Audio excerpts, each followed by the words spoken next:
Genesis 38. Judah and Tamar. It happened at that time that Judah went down from his brothers and visited a certain Adullamite, whose name was Hira. Judah saw there a daughter of a certain Canaanite, whose name was Shua. He took her and went in to her. She conceived and bore a son, and he named him She conceived again and bore a son, and she named him Onan. She yet again bore a son, and named him Shelah, and he was at Shizib when she bore him. Judah took a wife for his firstborn, and her name was Tamar. Judah's firstborn was wicked in the sight of Yahweh. Yahweh killed him. Judah said to Onan, "Go into your brother's wife, and perform the duty of a husband's brother to her, and raise up seed to your brother." Onan knew that the seed wouldn't be his, and it happened when he went in to his brother's wife that he spilled it on the ground, lest he should give seed to his brother. The thing which he did was evil in the sight of Yahweh, and he killed him also. Then Judah said to Tamar, his daughter-in-law, "Remain a widow in your father's house until Shelah, my son, is grown up." For he said, lest he also die like his brothers. Tamar went and lived in her father's house. After many days, Shua's daughter, the wife of Judah, died. Judah was comforted and went up to his sheep shearers to Timnah, he and his friend Hira, the Adullamite. It was told Tamar, saying, "Behold, your father-in-law is going up to Timnah to shear his sheep." She took off of her the garments of her widowhood, and covered herself with her veil, and wrapped herself, and sat in the gate of Enaim, which is by the way to Timnah. For she saw that Shelah was grown up, and she wasn't given to him as a wife. When Judah saw her, he thought that she was a prostitute, for she had covered her face. He turned to her by the way and said, "Please come, let me come in to you." For he didn't know that she was his daughter-in-law. She said, "What will you give me, that you may come in to me?" He said, "I will send you a young goat from the flock." She said, "Will you give me a pledge until you send it?" He said, "What pledge will I give you?" She said, "Your signet and your cord, and your staff that is in your hand." He gave them to her, and came in to her, and she conceived by him. She arose, and went away, and put off her veil from her, and put on the garments of her widowhood. Judah sent the young goat by the hand of his friend, the Adullamite, to receive the pledge from the woman's hand, but he didn't find her. Then he asked the men of her place, saying, "Where is the prostitute that was at Enan by the road?" They said, "There has been no prostitute here." He returned to Judah and said, "I haven't found her." And also the men of the place said, "There has been no prostitute here." Judah said, "Let her keep it, lest we be shamed. Behold, I sent this young goat, and you haven't found her." It happened about 3 months later that it was told Judah, saying, "Tamar, your daughter-in-law, has played the prostitute.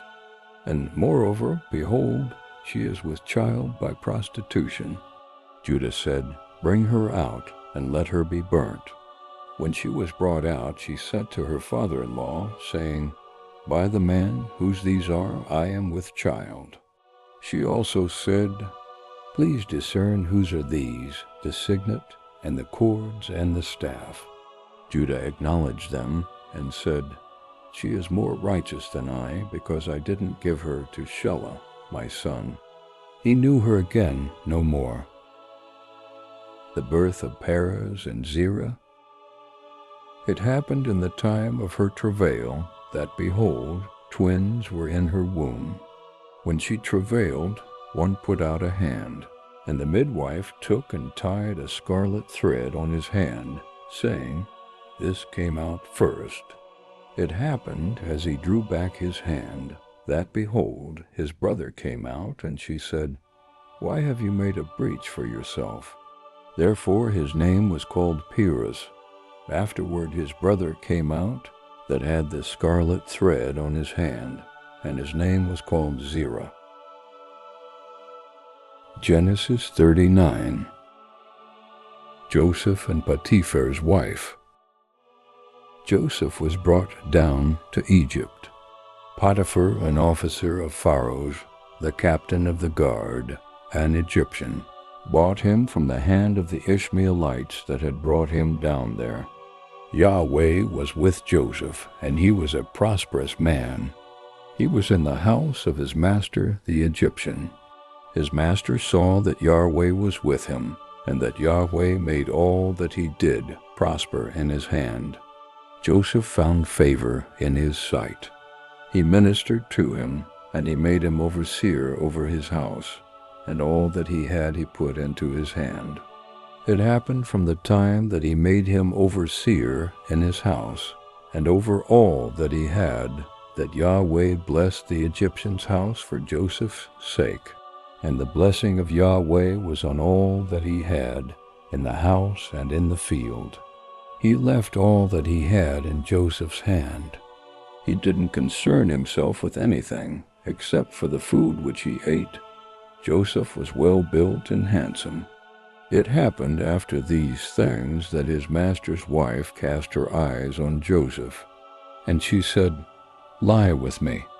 But he refused, and said to his master's wife, "Behold, my master doesn't know what is with me in the house, and he has put all that he has into my hand.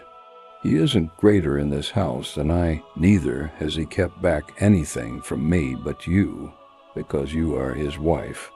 How then can I do this great wickedness, and sin against God?" As she spoke to Joseph day by day, he didn't listen to her, to lie by her, or to be with her. About this time he went into the house to do his work, and there were none of the men of the house inside. She caught him by his garment, saying, "Lie with me." He left his garment in her hand and ran outside.